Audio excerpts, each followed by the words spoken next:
அனைவருக்கும் வணக்கம். நம்மளோட சேனல்ல ரீசெண்டா கால் ராத்திரி அப்படின்ற ஒரு பெங்கால் சீரிஸை தான் பார்த்துட்டு வந்துட்டு இருக்கோம். இது வரைக்கும் சீசன் 1 அப்லோட் செய்யப்பட்டிருக்கு. அண்ட் இன்னைக்கு அதோட ஃபைனல் சீசனான சீசன் 2 தான் பார்க்க போறோம். எக்கச்சக்கமான ட்விஸ்டுகள் காத்துக்கிட்டு இருக்கு. கண்டிப்பா நீங்க எதிர்பார்க்க மாட்டீங்க. அப்படிப்பட்ட ட்விஸ்டுகள் எக்கச்சக்கமா ஒளிஞ்சுக்கிட்டு இருக்கு. அதெல்லாம் என்ன எது அப்படின்ற மாதிரி நாம பார்த்துடலாமா? அண்ட் வீடியோக்குள்ள போறதுக்கு முன்னாடி நம்மளோட சேனலுக்கு இப்பதான் நீங்க புதுசா வந்திருக்கீங்க அப்படின்னா மறக்காம அந்த சப்ஸ்கிரைப் பட்டன் அழுத்திட்டு பக்கத்துல இருக்க அந்த பெல் ஐகானை கிளிக் பண்ணிக்கோங்க. இந்த சீசனோட ஸ்டார்டிங் சீன்ல ஹீரோயினுக்கு கல்யாணம் நடந்திருக்கும் இல்லையா, அந்த சம்பவத்தை காமிக்கிறாங்க. மனமேடையில எல்லாரும் உட்காந்து தயாரா இருக்கும்போது இவங்க அந்த நெருப்பை பாக்குறாங்க. அண்ட் பயங்கரமா கத்த ஆரம்பிக்கிறாங்க. யாராவது காப்பாத்துங்க அப்படின்ற மாதிரி கத்திக்கிட்டே இருக்காங்க. அங்க இருக்க எல்லாருமே இவங்களை ஒரு மாதிரி பாத்துக்கிட்டே இருக்கு. அப்படியே கட் பண்ணா பிரசன்ட்ல சோ ஹீரோயின் தான் இந்த கொலைகளுக்கு பின்னாடி இருப்பாங்களோ அப்படின்ற ஒரு கொஸ்டின் மார்க்கோட ஹீரோயினை தேடிக்கிட்டு இருப்பாங்க இல்லையா. இப்போ முதல் சீன்ல யாரை விசாரிக்கிறாங்க அப்படின்னா அந்த வீட்டுல வேலை செய்யறாங்களே அவங்கள தான். சோ அவங்க கிட்ட அதே ட்ரெஸ் போட்டுக்கிட்டு, அதாவது ஹீரோயின் போட்டுக்கிட்டு இருந்த ட்ரெஸ் போட்டுக்கிட்டு கொலைகாரன் கூட இந்த ட்ரெஸ்ல தான் வந்தான் அப்படின்ற மாதிரி அங்க இருக்கவங்க சாட்சியெல்லாம் சொல்லியிருப்பாங்க. அந்த ட்ரெஸ் போட்டுக்கிட்டு நீங்க எங்க போனீங்கன்னு கேட்கும்போது அவங்க முன்னுக்கு பின்முறைனா பேசிக்கிட்டு இருக்காங்க. நான் பர்சனல் வேலையா போனேன் அப்படின்ற மாதிரி ஒரு சில வார்த்தைகள் பேசிக்கிட்டே இருக்கு. அதே சமயத்துல ரெண்டு பேரலான விஷயங்களை காமிக்கிறாங்க. முதல் விஷயம் என்ன அப்படின்னா ஹீரோயின் இருக்காங்க இல்லையா, அவங்க வீட்டை விட்டு தள்ளி வந்து ஒரு ஆத்து ஓரமா இருக்க படகுல யார் கூட பேசிக்கிட்டு இருக்காங்க, அவங்களோட காதல் என்ற கல்யாச்சிரு அவங்க கூட தான் பேசிக்கிட்டு இருக்காங்க. சோ அவன் பாத்தீங்கன்னா மாயாவை நம்பாத, அவன் உன்னை குழப்பிக்கிட்டு இருக்கா. அன்னைக்கு நைட்டு, அதாவது நான் இறந்து போற நைட்டு அவ எங்க இருந்தா தெரியுமா அப்படின்னு மாதிரிலாம் கேட்க இவங்க பல விஷயங்களை யோசிச்சு பார்க்க ஆரம்பிக்கிறாங்க. ஒருவேளை மாயா தான் தன்னோட காதலனை கொலை பண்ணிருக்கலாம் அப்படின்ற தாட்டுக்குள்ளலாம் இவங்க போய்கிட்டே இருக்காங்க. பட்டுன்னு அந்த இடத்துக்கு மாயா வந்ததால இவங்களோட காதல் இருக்கா இல்லையா, அவன் கண்ணுக்கு தெரியாம போயிடுறான். இவங்க மாயா கிட்ட ஃபார்மலா பேசிட்டு இதுக்கு மேல இவங்க கிட்ட அவ்வளவா வச்சுக்க கூடாது. அண்ட் மாயா தான் இதுக்கு பின்னாடி இருக்காங்க போல அப்படின்ற மாதிரி இவங்களுக்குள்ள எண்ணங்கள் ஓடிக்கிட்டே இருக்கு. அவங்களும் நீ வீட்டுக்கு போன அப்படின்னா எல்லாருமே உனதான் சஸ்பெக்டா பாத்துக்கிட்டு இருக்காங்க, நான் சொல்றதுக்கு நீ வீட்டுக்கு போகாம இங்கேயே இரு அப்படின்ற மாதிரி அவங்கள வற்புறுத்தி அந்த இடத்துல வச்சுக்கிட்டே இருக்க. இன்னொரு பக்கம் என்ன விஷயம் அப்படின்னா அந்த வீட்டோட தலைவர் இருக்கா இல்லையா, அவரை பார்க்கணும் அப்படின்றதுக்காக ஹீரோ ரீஓபன் பண்ணணும் அப்படின்னு ஒரு வீட்டுக்கு போய் விசாரிச்சிருப்பாரு. அதாவது இவரோட அப்பாவோட கேஸ் இருக்கே, அதுதான் அந்த வீட்டுல இருக்கவன தான் இங்க வராரு. நடந்த விஷயங்கள் எல்லாத்தையும் சொல்றாரு. ஹீரோ இப்படி வந்து பேசிட்டு போனார் அப்படின்ற விஷயங்களை பகிர்ந்துக்கும் போது அது மூலமா இவரோட பிளான் என்ன அப்படின்னா அந்த தலைவர் கிட்ட இருந்து ஏதாவது காசு வாங்கலாம் அப்படின்னு தான் அந்த மனுஷனும் வந்துட்டு போட்டோம். எனக்கு என்ன, இதுக்கு எனக்கும் எந்த சம்பந்தமும் இல்லை அப்படின்ற மாதிரி அவரை அங்க இருந்து அனுப்பிட்டு யாரோ ஒரு நபருக்கு போன் அடிக்க இவர் வெளியே போறார் இல்லையா. இந்த விஷயத்த இந்த போலீஸ்காரர் கவனிக்கிறார் அப்படின்றத நமக்கு காமிச்சிட்டு அதே சமயத்துல வீட்டோட கடைசி பையன் இறந்து போயிட்டு இருப்பான். அவரோட மனைவி இருக்காங்க இல்லையா, அவங்க பயங்கரமா கண் கலங்கிட்டே இருக்கும்போது அந்த வீட்டோட மருமக பையன் இருக்கானே அவ வந்து பேச ஆரம்பிக்கிறா. ஃபீல் பண்ணாதீங்க அப்படின்னு நம்மளாம் சொல்ல, நான் ரொம்ப ஃபீல் பண்ணல, அவன் மேல எனக்கு காதலே இருந்தது கிடையாது. காரணம் என்ன தெரியுமா, அவன் என்ன காதலிச்சதே கிடையாது. அப்படி இருக்கும்போது நான் காதலை தெரியுதான் இன்னும் அலைஞ்சுக்கிட்டு இருக்க. அந்த காதல் உங்ககிட்ட கிடைக்குமோ எனக்கு தோணுது. நீ என்ன காதலிக்கிறியா அப்படின்னு மாதிரி கண் கலங்கிட்டு அவர்கிட்ட போகும்போது கரெக்டா ராய் இருக்காங்க இல்லையா உள்ள வராங்க. இந்த விஷயத்த பாக்குறாங்க, மறைச்சுக்கிட்டே இருக்காங்க. அப்படியே கத்தனா வீட்டு பொண்ணு இருக்காங்க இல்லையா, அவங்க கிட்ட போக ஆரம்பிக்குது. தன்னோட கணவர் கிட்ட எந்த விதமான ஆக்டிவிட்டிஸும் வச்சுக்காம இன்னொரு நபர், அதாவது ரேண்டமான ஒரு நபர் கிட்ட இவங்க உடல் தேவைக்காக இருக்காங்க அப்படின்ற விஷயத்த நமக்கு இங்க காமிக்கிறாங்க. அந்த நபரும் எனக்கும் உங்களுக்கும் இருக்கிற தொடர்பு மட்டும் உங்க அப்பாவுக்கு தெரிஞ்சா என்ன ஆகுதுன்னு கேட்க பயங்கர கடுப்பாக்குறாங்க. என்னோட தேவைக்காக தான் நான் உங்ககிட்ட பேசிக்கிட்டு இருக்கேன், இதை வச்சு நீ அட்வான்டேஜ் எடுக்காத அப்படின்ற மாதிரி திட்டிட்டு போக, ஓ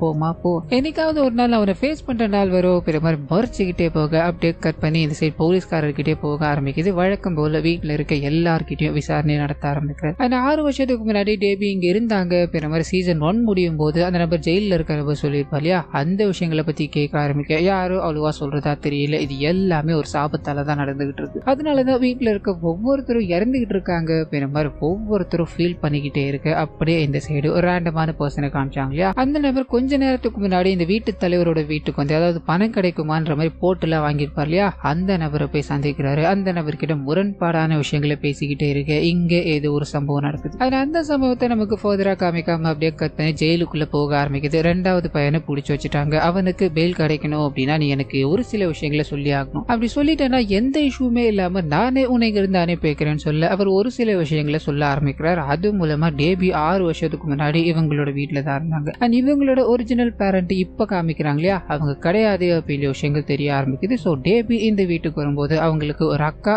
அண்ட் ஒரு அம்மா இருந்திருப்பாங்க. 2 பேரோட சேர்ந்துதான் இவங்க இந்த வீட்டுக்குள்ள வந்தாங்க அப்படின்ற மாதிரி இருக்கும். சோ சின்ன வயசுல இருந்து அங்கதான் வளர்ந்துருக்காங்க. அதுக்கப்புறம் ஏதோ ஒன்று நடந்திருக்கு. அந்த விஷயத்தை அவர் சொல்லலான்னு போகும்போது பட்டுன்னு போலீஸ்காரங்களுக்கு ஒரு தகவல் கிடைக்குது, ஆத்தோரமா ஒரு பிணம் கிடைக்குது அப்படின்னு. வேக வேகமா அந்த இடத்துக்கு போகும்போது ஒரு மர்ம நபர் வந்து அந்த பிளாக்மெயில் பண்ண நபரை சந்திச்சாருன்னு காமிச்சார் இல்லையா, அந்த நபர் அங்க இறந்து போய் கிடக்குறாரு. சோ இதுக்கு பின்னாடி யாரு இருக்காங்க அப்படின்ற மாதிரி இவங்க தேட ஆரம்பிக்க அதே சமயத்துல அங்க எங்க சுத்திக்கிட்டே இருக்க டேபி கிட்ட போக ஆரம்பிக்குது. அவங்க மாயாவை நம்ப கூடாது. அண்ட் மாயா மாயா கூட பேசக்கூடாதுன்னு தனிமையில நடந்து போய்கிட்டே இருக்கும்போது இவங்களோட காதலன் கண்ணு முன்னாடி தோண ஆரம்பிக்கிறா. மாயா உன்னை ஃபாலோ பண்ணிட்டு தான் வருவா, நான் சொல்றத கேள், அவ கூட போனேன் அப்படின்னா பல பிரச்சனைகளை மாட்டுவேன் சொல்லிக்கிட்டே இருக்கும்போது அவங்க பின்னாடியே வந்து நிற்கிறாங்க. மாயா நீ கூட சுத்துறது எனக்கு என்னமோ சரின்னு படல, எனக்காக நீ நிறைய பேரை கொலை வந்து போற, இன்னும் நிறைய கொலைகள் நடக்க போகுது அப்படின்ற மாதிரி சொன்ன இல்லையா, அது எல்லாத்தையுமே விட்டுட்டு என் பின்னாடி வராதுன்னு சொல்ல இங்க இருந்து மாயா கோபமா கிளம்புறாங்க அப்படின்ற விஷயத்த நமக்கு காமிச்சிட்டு அதே சமயத்துல வீட்டு தலைவர் ராய் ரெண்டு பேரும் உட்காந்து நடந்துகிட்டு இருக்க விஷயங்களை பேச ஆரம்பிக்கிறாங்க. அது மூலமா நமக்கு இங்க என்ன தெளிவுபடுத்துறாங்க அப்படின்னா இவங்க ரெண்டு பேருக்கும் பிசிக்கலா எந்த ரிலேஷனும் கிடையாது,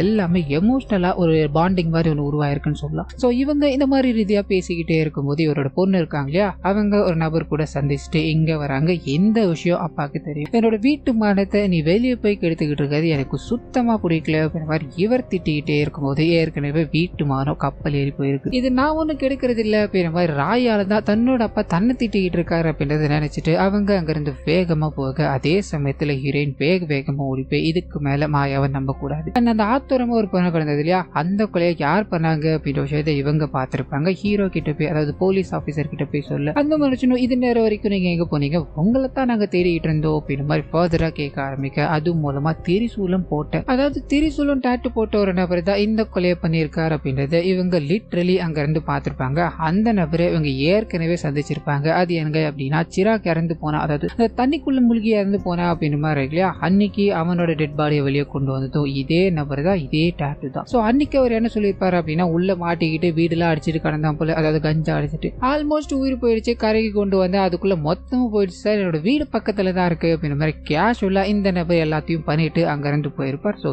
இந்த விஷயங்கள் எல்லாமே ஹீரோயின் பகிர்ந்துகிட்டு அந்த ஸ்பாட்டுக்கு போறாங்க. இவர்கிட்ட நடந்த விஷயங்கள் எல்லாத்தையும் சொல்லிக்கிட்டு இருக்காங்க. அப்படியே கற்பனை ஜெயிலுக்குள்ள இருக்க அந்த நபரை போய் இந்த போலீஸ்காரர் சந்திக்கிறாரு, இன்னும் சில விஷயங்களை கேட்டு தெரிஞ்சுக்கிறாரு அப்படின்றத எங்க காமிச்சிட்டு இன்னொரு பக்கம் அந்த வீட்டு தலைவி இருக்காங்க இல்லையா, அவங்க தூங்கிக்கிட்டே இருக்கும்போது மாயா இருக்காங்களே அவங்க யாருக்கும் தெரியாம இவங்களை சாகடிக்கிட்டோம் அப்படின்ற மாதிரி போக இந்த விஷயத்த டேபி பாத்துறாங்க, கத்த ஆரம்பிக்கிறாங்க. இதனால அவங்க அங்க இருந்து ஓடிக்கிட்டே இருக்க இதே விஷயத்த வீட்டு வேலை செய்யறாங்க இல்லையா அவங்களை கவனிக்கிறாங்க அப்படின்றத நமக்கு இங்க காமிச்சிட்டு கட் பண்ணி ஒரு சின்ன பிளாஷ்பேக் உள்ள போறாங்க. டேபியோட கணவர் இருக்கா இல்லையா, அவர் எல்லா கெட்டப்பும் மாத்திக்கிட்டு அதாவது சின்ன வயசுல நடந்திருக்கும் போல ஒரு பெண் இருக்காங்க, அந்த பெண் கிட்ட பயங்கரமா திட்டிக்கிட்டே இருக்காரு. இதுக்கு நான் காரணம் கிடையாது, முதல்ல இங்க இருந்து போகிற மாதிரி அவங்கள பயங்கரமா அபியூஸ் பண்ணிக்கிட்டே இருக்க இந்த விஷயத்த டேபி பாக்குறாங்க, கத்த ஆரம்பிக்கிறாங்க, பட்டுன்னு தூக்கத்திலிருந்து எழுந்துக்கிறாங்க. சோ இது எல்லாமே உங்களோட கனவு எதனால வந்தது அப்படின்னு தெரியாம குழப்பத்துல இருக்கும்போது அதே சமயத்துல போலீஸ்காரங்க கிட்ட போக ஆரம்பிக்கிறாங்க. எல்லா டேட்டாஸும் எடுத்து பாக்குறாங்க, இது வரைக்கும் விசாரிச்சது யார், அது இன்னும் வரைக்கும் யார் மேல சந்தேகம் இருக்கு அப்படின்ற விஷயங்களை பார்த்துக்கிட்டே இருக்கும்போது வீட்டுல வேலை செய்யறாங்க இல்லையா அவங்க மேலதான் இன்னும் இவங்களுக்கு சந்தேகம். அது அப்படியே கட் பண்ண அன்னைக்கு நைட்டு அதாவது நேத்து நைட்டு வீட்டு தலைவியை கொலை பண்ணணும் அப்படின்ற மாதிரி யாரோ வந்திருக்காங்க, அது கண்டிப்பா ராயா தான் இருக்கணும் அப்படின்ற மாதிரி அவங்க முடிவு பண்ணி ராய் கிட்ட போய் இதை பத்தி கேட்க ஆரம்பிக்கிறாங்க. ஏற்கனவே ஹாஸ்பிட்டல்ல இருக்க எல்லாத்தையும் நீ தான் கைப்பற்றிட்டு இப்ப இந்த வீட்டை அடையணும் அப்படின்றதுக்காக தான்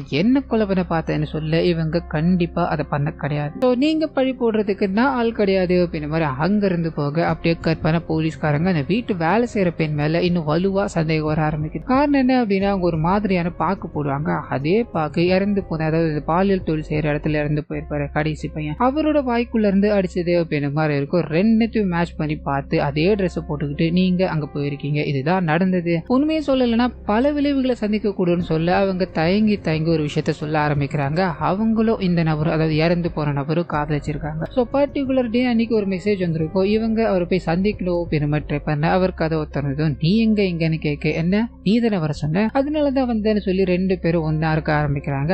அந்த சமயத்துலதான் இவங்க பிரெக்னெண்டா இருக்காங்க அப்படின்ற விஷயத்த அவர்கிட்ட ஷேர் பண்ணும்போது பயங்கர கடுப்பாய் பணத்தை தூக்கி அடிச்சு உன் கூட இருந்ததே உடல் தேவைக்காக மட்டும்தான், அதுக்குன்னு இதெல்லாம் கொண்டுட்டு என்கிட்ட வந்துடாத, உனக்கு உயிர் மேல ஆசை இருந்தது அப்படின்னா இந்த குழந்தைய கழிச்சிட்டு வா போ அப்படின்னு மாதிரி திட்டி அனுப்ப இவங்க என்ன பண்றதுன்னு தெரியாம பிறக்காத ஒரு குழந்தைக்காக எதுக்காக நான் ரிஸ்க் எடுக்கணும், அதனாலதான் அந்த குழந்தைய கழிச்சிட்டு வந்துட்டேன் அப்படின்னு மாதிரி இவங்க சொல்லும் போது அப்ப ட்ரெஸ் இடிக்குது இல்லையா அதை பத்தி கேட்கறாங்க. அந்த ட்ரெஸ் இறந்து போயினாரு அந்த நபருக்கு ரொம்ப பிடிக்கும், அவரை இம்ப்ரெஸ் பண்றதுக்காக தான் அதை நான் போட்டு போனேன், மற்றபடி இதுக்கும் அந்த கொலைக்கும் எந்த சம்மந்தமும் கிடையாது அப்படின்னு மாதிரி இவங்களோட வாதத்தை முன்வைக்கும் போது போலீஸ்காரங்களுக்கு இது குழப்பத்தை மட்டுமே தான் உண்டாகிட்டு இருக்கு. இதனால பிரியிறாங்க. லேடி போலீஸ் இருக்காங்க இல்லையா அவங்க அந்த மாயாவை பத்தி விசாரிக்கணும் அப்படின்ற மாதிரி போறாங்க. ஏன்னா ஹீரோயின் எல்லாத்துலயுமே மாயா தான் இன்வால்வ் ஆயிருக்காங்க அப்படின்ற மாதிரி மென்ஷன் பண்ணிட்டாங்க. சோ அதை நோக்கி இவங்க போய்கிட்டே இருக்க இந்த சைடு இவர் இருக்காரு, இவரும் தன்னோட பழைய கேஸ் அப்போட கேஸ் ரீஓபன் பண்ணார் இல்லையா அதுல இருக்க பில்டிங்ல இருக்க ஒரு நபரை சந்திக்கணும். அந்த திரிசூலம் போட்ட நபர் சிராக்கோட மரணத்தப்ப தன்னோட அட்ரஸ் கொடுத்துட்டு போனார் அப்படின்ற மாதிரி இருக்கு இல்லையா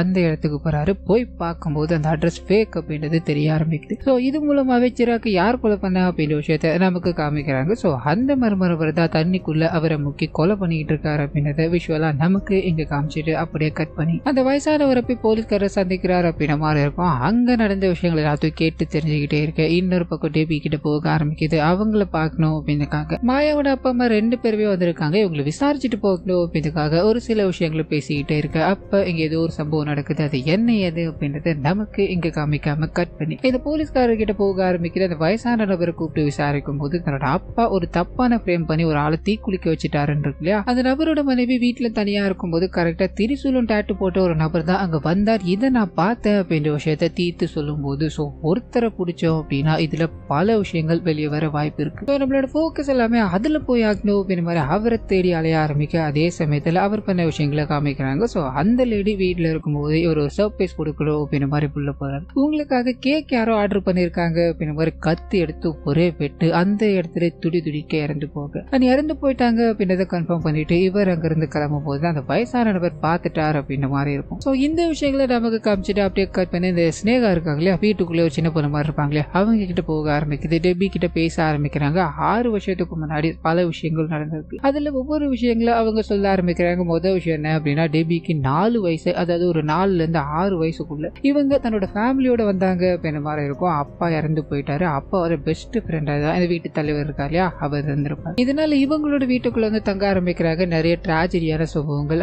இவங்களோட கனவு வேற ஒரு கெட்டப்ல இருக்க மாதிரி பிளாஷ்பேக் ஒன்று போச்சு இல்லையா. அப்போ ஒரு பெண் கிட்ட அவர் பேசிக்கிட்டு இருந்திருப்பாரு. அந்த பெண் வேற யாரும் கிடையாது, ஹீரோயினோட அக்காவா தான் இருப்பாரு. அவங்கள ஏமாத்திட்டாரு அப்படின்ற மாதிரி தான் அன்னைக்கு அவங்க கெஞ்சிட்டு இருப்பாங்க. ஸோ இது எல்லாமே உங்களுக்கு கொஞ்சம் கொஞ்சமா இப்ப கனவா வந்துகிட்டு இருக்கு அப்படின்ற விஷயங்களை இங்க காமிச்சுக்கிட்டே இருக்க. பட்டுன்னு ஸ்னேகாவை யாரும் கூப்பிடுறாங்க. பல விஷயங்கள் சொல்ல முடியாம போயிடுது. அங்க இருந்து கிளம்பிடுறாங்க. அந்த சமயம் வந்து பார்த்து ஹீரோயின் இருக்காங்க இல்லையா, ஒரு ரேண்டமான மெசேஜ் ஒன்று வர ஆரம்பிக்குது. ஒரு பர்டிகுலர் இடத்துக்கு, அதாவது ஒரு பர்டிகுலர் ஹோட்டலுக்கு வர முடியுமான்னு சொல்ல இவங்க அங்க கிளம்ப ஆரம்பிக்கிறாங்க. அதே சமயத்துல 2 விஷயங்களை மாத்தி மாத்தி காமிக்கிறாங்க. முதல் விஷயம் அந்த லேடி போலீஸ் இருக்காங்க இல்லையா, அவங்க மாயாவை பத்தி ஏதோ ஒரு விஷயத்த கண்டுபிடிச்சிட்டாங்க. இந்த விஷயத்த அந்த போலீஸ்காரர்கிட்ட சொல்லணும் அப்படின்ற மாதிரி வந்துகிட்டே இருக்கும்போது அந்த மர்ம நபர் இருக்காரு, திரிசூலம் போட்ட நபர், இவங்களை கன் எடுத்து சுட்டுட்டு அங்கிருந்து தப்பிச்சு ஓடி போறாரு அப்படின்ற விஷயத்த நமக்கு இங்க காமிச்சிட்டு அதே சமயத்துல அந்த பெரிய வீட்டு பொண்ணு இருக்காங்க இல்லையா, அவங்க அவங்களோட ஆசைக்காக அந்த நபருக்கு போன் அடிச்சுக்கிட்டே இருக்கும்போது இவங்களோட ரூம் கதவை யாரும் வேகமா தட்டுறாங்க. இவங்க யாருன்னு போய் பார்க்கும்போது பர்தா போட்ட ஒரு லேடி உள்ள வராங்க. அதுக்கப்புறம் ஏதோ ஒரு சம்பவம் நடக்குது. அதை நமக்கு இங்க ஃபர்தரா காமிக்காம இந்த சைடு அந்த போலீஸ்காரர் இருக்கா இல்லையா,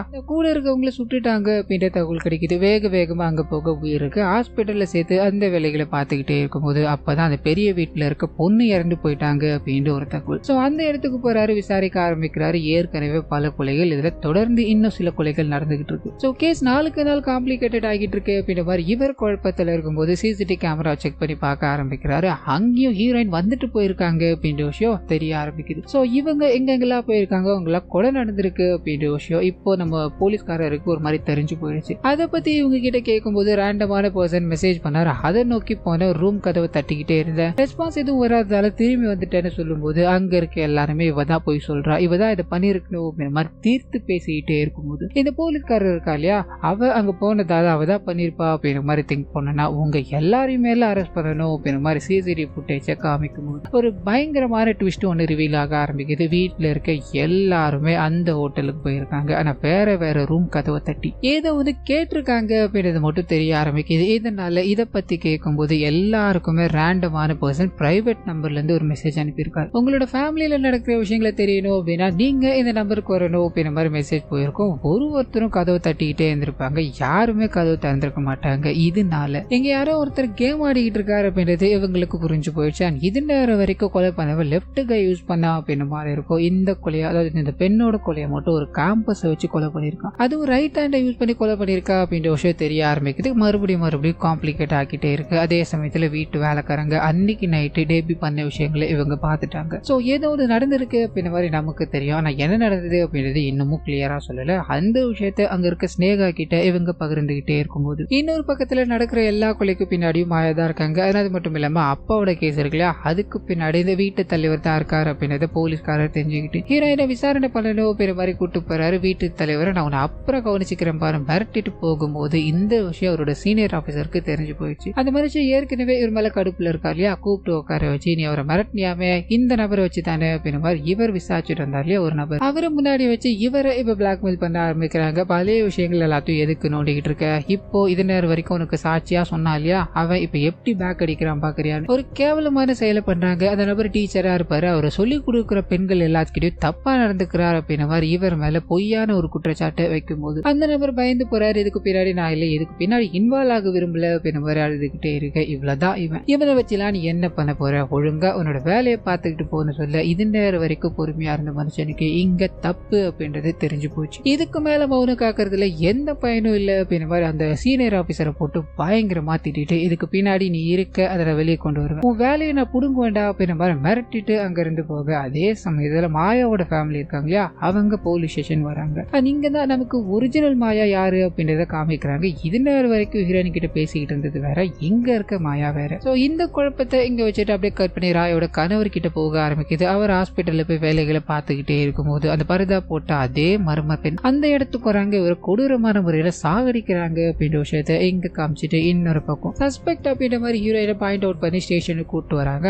அங்க பார்த்தா மாயா அப்படின்ற ஒரு பேர்ல வேற ஒரு லேடி நின்னுகிட்டு இருக்காங்க. இந்த விஷயத்த இவங்க கேள்விப்பட்டது ஒரு மாதிரி பயங்கர டென்ஷன் ஆயிடுறாங்க. ஒண்ணுமே புரியாம குழப்பத்துக்குள்ளாகிறாங்க. ஏன்னா இது நேரம் வரைக்கும் இவங்க கூட பேசிக்கிட்டு இருந்த மாயா இது கிடையாது. சோ அந்த மாயா தான் இல்ல எல்லாத்துக்கும் பின்னாடி இருக்கா, நீங்க என்ன ஏமாத்துறீங்க அப்படின்ற மாதிரி கத்திக்கிட்டே இருக்கும்போது அங்க இருக்க யாருக்கும் ஒன்னும் புரியல. அந்த சமயத்துலதான் இவங்க கண்ணு முன்னாடி அந்த மாயா தோண ஆரம்பிக்கிறாங்க. உடனே இவங்க கையை காமிச்சு அங்க இருக்க மாயா தான் எல்லாத்துக்கும் பின்னாடியும் காரணம், அவளை கைது பண்ணுங்க அப்படின்ற மாதிரி பேசிக்கிட்டே இருக்கும்போது எதிரில் திரும்பி பாக்குறாங்க, யாருமே இல்ல. சோ இது மூலமா ஹீரோயின் மனதளவுல பாதிக்கப்பட்டிருக்காங்க அப்படின்ற விஷயம் தெரிய ஆரம்பிக்குது. இன்னும் சில விஷயங்கள் அங்க நடக்க ஆரம்பிக்குது. அது மூலமா அவங்களுக்கு மல்டிபிள் பர்சனாலிட்டி டிசார்டர் இருக்கு அப்படின்றதும் கன்ஃபார்ம் ஆகுது. சோ அவங்களுக்குள்ள இருக்க ஒரு கேரக்டர் தான் மாயா அப்படின்றது. சோ அந்த மாயா தான் இந்த வீட்டுல இருக்க எல்லாரையும் கொலை பண்ணணும் அப்படின்ற மாதிரி பயங்கரமா நிறைய வேலைகளை பார்த்துக்கிட்டு இருக்காங்க அப்படின்ற மாதிரி இருக்கும். இப்ப கூட அந்த வீட்டுல ஒரு கொலை நடக்கத்தான் போகுது அப்படின்ற மாதிரி இவங்க மாத்தி மாத்தி பர்சனாலிட்டியை சேஞ்ச் பண்ணி பேசிக்கிட்டே இருக்கு. அங்க இருக்க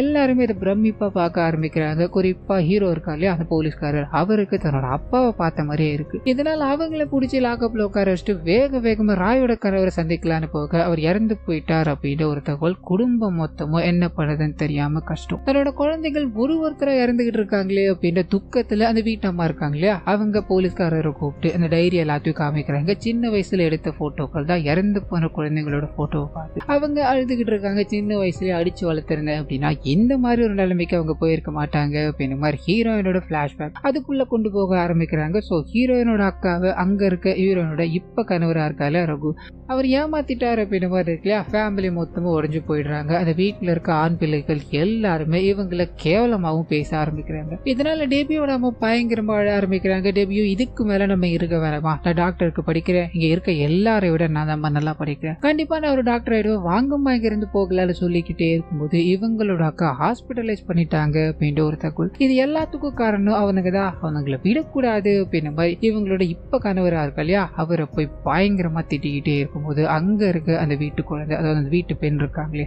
அவங்க, உன்னோட அக்கா ஹாஸ்பிட்டல் போனதுக்கு நாங்க என்ன பண்ண முடியும், உன் அக்கா பண்ண வேலையை நீ பார்த்த அப்படின்னா நீ சந்தோஷமா இருக்கலான்னு கொச்சையான வார்த்தைகளால பேசும்போது தாங்கிக்கவே முடியல. காம்ப செத்து ஒரே குத்து. அவங்க பயங்கரமா கத்த ஆரம்பிக்கிறாங்க. அப்படியே கட் பண்ண இவங்களோட அக்கா இறந்து போன நிலையில இவங்க வீட்டு முன்னாடி நிக்கிறாங்க. வீட்டுல இருக்க எல்லாருமே என் பொண்ணு மேல கை வச்சுட்டியா நீ அப்படின்னு மாதிரி அவங்கள வெளியே இழுத்து போட்டு பயங்கரமான முறையில திட்டிக்கிட்டே இருக்க. அந்த சமயத்துல இவங்களுக்கு மனதளவுல பாதிப்பு ஏற்படுது அப்படின்றத காமிச்சிட்டு அது கூடவே இவங்களோட அம்மா இருக்காங்க இல்லையா, வீட்டு நடக்கிற கொடுமைகள் தாங்க முடியாம இவங்க கண்ணெதிர தீ குளிச்சு இறந்து போறாங்க. இந்த விஷயத்தை இவங்க லைவா பாத்துக்கிட்டு இருக்காங்க அப்படின்னு ஒரு கொடூரமான விஷயத்த இங்க காமிச்சுக்கிட்டே இருக்கு. அதே சமயத்துல சரி அந்த லேடி போலீஸ் உயிரோட தான் இருக்காங்க. அவங்கள மொத்தமா முடிக்கணும் அப்படின்றதுக்காக அந்த திரிசூலம் டாட்டு போட்ட நபர் அவங்களை கொலை பண்ணணும் அப்படின்னு மாதிரி போக இதை கெஸ் பண்ணி ஹீரோ அந்த இடத்துக்கு போய் அவரை கையும் களவுமா பிடிக்கிறாரு. பயங்கரமா துன்புறுத்தி உண்மைகள் எல்லாத்தையும் வாங்க ஆரம்பிக்கிறார். அதே சமயத்துல ஹீரோயின் கிட்டயும் பேச போக அப்பதான் நமக்கு ஒரு விஷயம் ரிவீல் ஆக ஆரம்பிக்குது. அவங்க போன சீசன்ல தண்ணிக்குள்ள முழுகும் போது என்னை காப்பாத்தாதீங்க, வேற ஒருத்தரை காப்பாத்துங்க அப்படின்ற மாதிரி மென்ஷன் பண்ணிருப்பாங்க இல்லையா, அது இந்த மல்டிபிள் பர்சனாலிட்டி டிசார்டரால தான். என்னை காப்பாத்தாதீங்க அப்படின்ற மாதிரி சொன்னது டேபி, அவளை காப்பாத்துங்க அப்படின்ற மாதிரி சொன்னது மாயா. சோ அன்னைக்கே இவருக்கு ஏதோ ஒரு டவுட் இருந்திருக்கோ, இப்போ அது கன்ஃபார்ம் ஆகுது. அண்ட் எதிரில இப்போ இவர் பேசிக்கிட்டு இருக்கிறது அந்த மாயா கூட தான் இருக்கும். அது மூலமா இவருக்கு தெரிய விஷயங்கள் என்ன அப்படின்னா இவங்க கொலை பண்ணணும் அப்படின்ற மாதிரி ரொம்ப ஈகரா தான் இருந்திருப்பாங்க. ஆனா ஒரு கொலைகள் கூட இவங்க பண்ணல. காரணம் என்ன அப்படின்னா இவங்களுக்குள்ள இருக்க அந்த உண்மையான கேரக்டரான டெபியால தான் இவங்க ஒண்ணுமே பண்ண முடியாம போயிடுச்சு அப்படின்ற விஷயத்த சொல்லிட்டு சோ இவங்க கொலையை பண்ணல அப்படின்னா வேற யாரோ ஒருத்தவங்க பண்ணிருப்பாங்க இல்லையா, அந்த கேள்விக்கான அந்த பதில தேட ஆரம்பிக்கிறார். அந்த திரிசூலம் போட்ட நபரை துன்புறுத்துறது மூலமா நிறைய எவிடன்ஸ் இவருக்கு கிடைக்க ஆரம்பிக்குது. முதல் எவிடன்ஸ் என்ன அப்படின்னா, அவரோட அப்பாவோட கேஸ் இருக்கே, அந்த நபர் அதாவது தீக்குளிச்சு இறந்து போனா இல்லையா, அந்த நபரோட மனைவி கள்ளக்காதலால இந்த கொலை நடந்ததுன்னு சொல்லியிருப்பாங்க இல்லையா, அந்த கள்ளக்காதல் டெபியோட கணவர் கிட்ட இருந்திருக்காது. இங்க உட்காந்துக்கிட்டு இருக்கால அந்த பெரிய மனுஷன் அவர்கிட்ட தான் இருந்திருக்கும். இந்த அஃபேர் பிரச்சனை பெரிய பிரச்சனை ஆகக்கூடாது அப்படின்றதுக்காக தான் அந்த கொலையை பண்ண விட்டுருப்பாரு. ஸோ அந்த கொலை அவங்களோட கணவர் சிராக் அப்படின்ற மாதிரி எல்லாரையும் கொலை பண்ணது இவர், அந்த திரிசூலம் போட்ட நபர் தான் இருக்கும். இது எல்லாமே இவரோட ஆதாயத்துக்காக தான் பண்ணாரு. இங்க நடந்த ஒரு டிராஜடியான விஷயத்தை வெளியே தெரியக்கூடாது அப்படின்றதுக்காக தான். ஸோ அந்த விஷயங்கள் என்ன ஏது அப்படின்றத இப்ப நமக்கு ரிவீல் பண்ணல. தன்னோட மொத்த குழந்தைகளும் இறந்து போயிட்டாங்க, இதுக்கு மேல நான் என்ன பண்ண போறேனோ அப்படின்ற மாதிரி இவர் இது எல்லாத்தையும் கேட்டு தெரிஞ்சுக்கிட்டு அங்கிருந்து நடந்து போக ஆரம்பிக்கும். போன ஒரு 5 நிமிஷம் கேப்ல அவர் இறந்து போயிட்டாரு அப்படின்ற மாதிரி சத்தம் கேட்குது. ஓடி போய் பார்த்தா இவரோட மனைவி இருக்காங்க இல்லையா, அவங்க ஒரு காம்பஸ் மாதிரி இருக்கும், அதால குத்தி இவரை கொலை பண்ணிட்டாங்க அப்படின்ற மாதிரி இருக்கும். இன்னையில இருந்து என்னோட ஃபேமிலியில இருக்க மொத்த பாவங்களும் அழிஞ்சு போயிடுச்சு அப்படின்ற மாதிரி அவங்களா சரண்டராங்க. இவருக்கு இருந்தாலும் ஒரு டவுட்டா இருக்கு. அந்த டவுட்டோடவே வேகமா அந்த பாலியல் தொழில் பண்ற இடத்துல இந்த வீட்டோட கடைசி பையன் இறந்து போயிருப்பான் இல்லையா, அங்க கூட ஒரு லேடி ஒளிஞ்சுக்கிட்டு ஒரு நபர் வந்துட்டு போனார் அப்படின்ற விஷயத்த கவனிச்சிருப்பாங்களே, அதை பத்தி விசாரிக்க ஆரம்பிக்கிறார். அது அங்க கொலை பண்ண வந்த லேடி மோதிரத்தை விட்டுட்டு போயிட்டாங்க அப்படின்ற மாதிரி இவருக்கு தேடுறது மூலமா கிடைக்க ஆரம்பிக்குது. அப்படியே கற்பனை வீட்டு வேலைக்காரங்க இருக்காங்களே அவங்கள கூப்பிட்டு விசாரிக்க ஆரம்பிக்கிறார். நீ அன்னைக்கு உன்னோட காதலனை பார்க்கணும் அப்படின்ற மாதிரி போனா அவன் முதல் கேட்ட கேள்வியை எதுக்காக நீங்க வந்த அப்படின்றதா இல்லையா, அப்போ அவனுக்கு நீ வரப்போறது தெரியாது, சோ உனக்கு அங்க யார் போகணும்னு இன்ஃபார்ம் பண்ணான்னு சொல்ல இவங்க அப்படியே யோசிக்கிறாங்க. கட் பண்ண இந்த சைடு அந்த வீட்டுல இருக்க மருமக புள்ள இருக்காங்க, அதாவது வீட்டுல ஒரே ஒரு பெண் இருப்பாங்க, அவங்களோட கணவர், அவரை கூப்பிட்டு இன்வெஸ்டிகேஷன் பண்ண ஆரம்பிக்கிறாங்க, விசாரிக்க ஆரம்பிக்கிறாங்க. அது மூலமா இது எல்லாத்துக்கும் பின்னாடியும் இவர் தான் இருக்காரு அப்படின்ற ஒரு ட்விஸ்ட் ரிவீல் ஆக ஆரம்பிக்குது. ஆனா எதுக்காக அப்படின்றத முதல்ல சொல்லாம அதெல்லாம் இருக்கட்டும், நீங்க என்ன எப்படி கண்டுபிடிச்சீங்க அப்படின்ற விஷயத்த சொல்ல முடியுமான்னு கேட்க ஹீரோ, அதாவது இந்த போலீஸ்காரர் இந்த வீட்டுக்கு வந்து முதல் நாள்ல இருந்து எல்லாரையும் விசாரிக்கும் போது அவங்களோட இந்த பாடி லாங்குவேஜ் இருக்கு இல்லையா, அது எல்லாத்தையும் நோட் பண்ணாரு அப்படின்ற மாதிரி இருக்கும். அப்படிதான் இவரோட பாடி லாங்குவேஜும் கையில ஒரு மோதிரம் இருக்கும், அதை போட்டு திருவிக்கிட்டே இருக்கும் அப்படின்றது தான். ஸோ முதல் நாள் மட்டும்தான் அந்த மோதிரத்தை பார்த்துருப்பாரு. அடுத்த கொலைகள்ல இவங்களை ஃபேமிலி வந்து சந்திக்கும் போது அவரோட கையில மோதிரம் இருந்திருக்காது, வெறும் கையை மட்டும்தான் ஒரு மாதிரி பண்ணிக்கிட்டே இருந்திருப்பாரு. ஸோ இதை கனெக்ட் பண்ணி அது கூடவே அந்த தொழில் நடக்கிற இடத்துல மோதிரம் கிடைச்சிருக்கும், அதையும் மிங்கிள் பண்ணி பார்த்திருப்பாரு. அது இங்க வந்து நின்னது அப்படின்ற மாதிரி இருக்கும். கடைசியா அந்த வீட்டு வேலைக்காரங்க கிட்ட கேட்கும் போது கூட இந்த நபர் தான் சொன்னார் அப்படின்ற மாதிரி அவங்க சொல்லி முடிச்சிருப்பாங்க. அண்ட் ட்ரெஸ் எல்லாத்தையும் ஒரே கலர்ல போட சொல்றது அவர் தான் அப்படின்ற மாதிரி மென்ஷனும் பண்ணிட்டு இருப்பாங்க. ஸோ ஸ்ட்ரைட்டா இங்க வந்து இவர்கிட்ட நிக்குதுன்னு சொல்ல அவரும் ஒரு விஷயத்தை அதாவது பண்ணதுக்கான காரணம் என்ன அப்படின்றத விவரிக்க ஆரம்பிக்கிறார். இது எல்லாமே எங்க ஸ்டார்ட் ஆயிருக்கும் அப்படின்னா, ஒரு 6 வருஷத்துக்கு முன்னாடி ஹீரோயினோட ஃபேமிலி பயங்கரமா அபியூஸ் பண்ணிட்டு இருக்காங்க அப்படின்ற பிரச்சனை எல்லாத்தையும் தாண்டி இங்க இப்ப கதை சொல்லிக்கிட்டு இருக்கா இல்லையா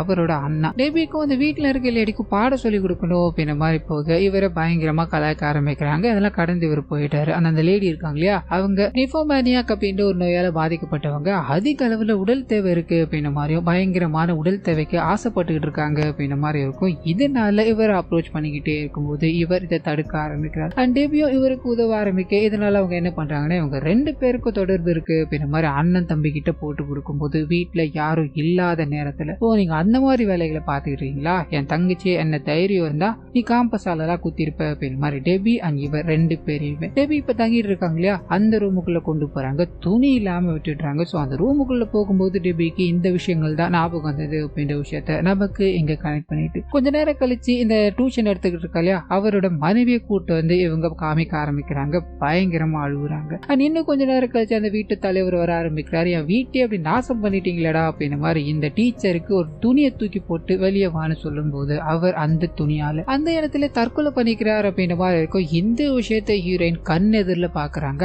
அன்னைக்குதான் மாயா அப்படின்ற ஒரு கேரக்டர் இவங்களுக்குள்ள உருவாச்சு அப்படின்ற விஷயத்த இவர் சொல்லிட்டு தன்னோட அண்ணனை கொடூரமான முறையில அசிங்கப்படுத்தி சாகடிச்சிட்டாங்க இல்லையா, இதனால இவங்களை பழி வாங்கணும் அப்படின்ற மாதிரி கிளம்ப ஆரம்பிக்கிறார். தன்னோட பேரு ஐடென்டிட்டி எல்லாத்தையும் மாத்தி பேரே டாக்டர் ஆகி அது மூலமா இந்த ஹாஸ்பிட்டலுக்கு போய் அங்க வேலை செஞ்சு அப்படி இப்படின்னு கனெக்ஷன் எல்லாத்தையும் பிடிச்சி அந்த வீட்டுல இருக்க பொண்ணிய கல்யாணம் பண்ணிட்டாரு அப்படின்ற மாதிரி இருக்கும். அண்ட் இந்த பழி வாங்குற படலத்தை கரெக்டா ஏன் இப்ப ஸ்டார்ட் பண்ணிருப்பாரு அப்படின்னா இந்த மேரேஜ் சமயத்துலதான் எல்லாம் ஒண்ணு கூடினாங்க அப்படின்ற மாதிரி இருக்கும். இந்த விஷயத்த பயன்படுத்தி தான் ஒருத்தரையும் அந்த பர்தாவை போட்டுக்கிட்டு சந்தேகம் வரக்கூடாது அப்படின்றதுக்காக கிளவுஸ் எல்லாத்தையும் போட்டு கொலை பண்ணாரு அப்படின்ற விஷயத்த இங்க பர்ஃபெக்டா ரிவீல் பண்ணி முடிக்கும் போது இந்த சைடு போலீஸ்காரர் இருக்கும் இது நேரம் வரைக்கும் சுத்த விட்டுக்கிட்டு இருந்த கேஸ் முடிஞ்சு போயிடுச்சு. அண்ட் இவர் சைட்ல நாயம் இருந்தாலும் அந்த குடும்பத்துல இப்போ ஆல்மோஸ்ட் எல்லாரும் இறந்து போயிட்டாங்க. தப்பு தான் அப்படின்ற மாதிரி அதுக்கு உண்டான வேலைகளை பார்க்க ஆரம்பிக்க அதே சமயத்துல அந்த ஃபேமிலியில குற்றம் பண்ணவங்க எல்லாருக்குமே தண்டனைகள் கிடைக்குது. அண்ட் இவரோட சீனியர் ஆபீசருக்கும் இந்த கேஸ்ல உடந்தையா இருந்தாரு அப்படின்ற மாதிரி இந்த டிஸ்மிஸ் ஆர்டர்லாம் போய் சேர்த்து இவர் பெரிய போஸ்டிங்க்கு போறாரு அப்படின்ற மாதிரி இந்த சைடு ஹீரோயின் மனநல பாதிக்கப்பட்டுட்டாங்க. அவங்களுக்கு தேவையான விஷயங்கள் ஹாஸ்பிட்டல்ல பண்ணப்படுது. அவங்க பியூர் ஆயிட்டாங்க அப்படின்ற மாதிரி ஹாஸ்பிட்டல்ல இருந்து வெளியே வரும்போது இவங்களுக்காக காத்துக்கிட்டு இருக்க ஹீரோ அது ஒரு புது வாழ்க்கைக்காக தயாரா இருக்க ஹீரோயின் அப்படின்ற மாதிரி இங்க இந்த விஷயத்தை காமிச்சு இந்த சீரீஸை இதோட முடிக்கிறாங்க அப்படின்ற மாதிரி இருக்கும். ஸோ சீரீஸோட நிறைவு கட்டத்துக்கு வந்துட்டோம் இல்லையா. இதுல எக்கச்சக்கமான ட்விஸ்டுகள் வந்திருக்கும். கண்டிப்பா உங்களுக்கு பிடிச்சிருக்கும் அப்படின்ற மாதிரி நான் ஃபீல் பண்றேன். இந்த வீடியோவில் ஏதாவது நிறை குறைகள் இருந்தது அப்படின்னா அதை மறந்துடாம நம்ம கமெண்ட் பாக்ஸ்ல தெரிவிச்சிருங்க.